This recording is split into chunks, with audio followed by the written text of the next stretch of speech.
As continuas melloras das condicións de traballo a bordo converte a pesca nunha gran oportunidade laboral.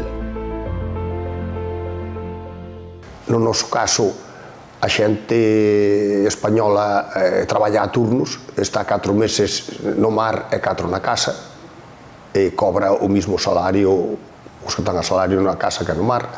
Entón, poden traballar, veñen facendo unha media de 6 meses de traballo ao ano e sacan un bon salario. E as comodidades son moi boas.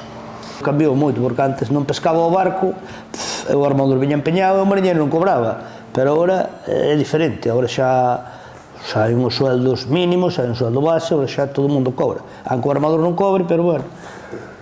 Hai épocas de ganar moi ben e hai épocas de ganar menos, hai que compaginar eso, non? Pero, bueno, é un sector tamén que che dá unha estabilidade económica, unha estabilidade dun traballo e, bueno, mirando por ese lado, pois sí que é apetecible, non? Eu creo que un cargo hoxe na pesca, tanto seña de máquina como de puente, os salarios que estamos falando son moi importantes. Hai unha diferencia abismal co que pode ganar unha persona normal de terra con un bon sueldo. Está ben retribuído, o que pasa que eu creo que non o saben naide. Saben o 4 de Burela porque veron isto do mar de cerca, entre comillas, pero, por exemplo, a miña moza de Ribadeo, en Ribadeo eu, no típico, comentas nestas edades, ou que se pode chegar a ganar, que non se gana moito, que tal, e os meus sueldos despuntan, pero exagerado. Non se sabe, non se ten nin a mínima idea do que se pode chegar a ganar aquí. Yo creo que desconoce de lo que se gana en el mar, pero también son conscientes de lo que el mar implica. Que é un traballo duro, sí. Que traballo hai que non teñas que facer un esfuerzo grande? Non, ningún. A maioria, creo, não sabe. Claro, um sacrifício, é um pouco duro, pero cada vez que vas cambiando de ofício ou profissão, vas subindo, sempre vas ganhando algo mais.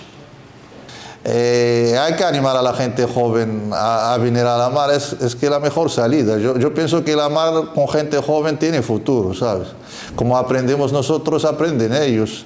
É un oficio de lujo no mar, porque é un oficio que salimos polas tardes, entramos polas mañás, o normal, pois viernes, sábado e domingo estás libre. Porque eu, desde que nace o cativo, todas as tardes son o niñero do meu propio cativo. Ando con el para arriba e para baixo cas actividades, si fútbol, si piscinas, si todo. Entón, se non estaría eu as tardes libres andando aquí a baixura, terías que meter outra persona. Hoxe en día outra persona para tela asegurada e todo non che compensa. Además, crías o teu propio cativo. A muller como anda a jornada partida, non dá. Entonces eu o que manda o cativo para arriba, para baixo e manda a muller, así andamos.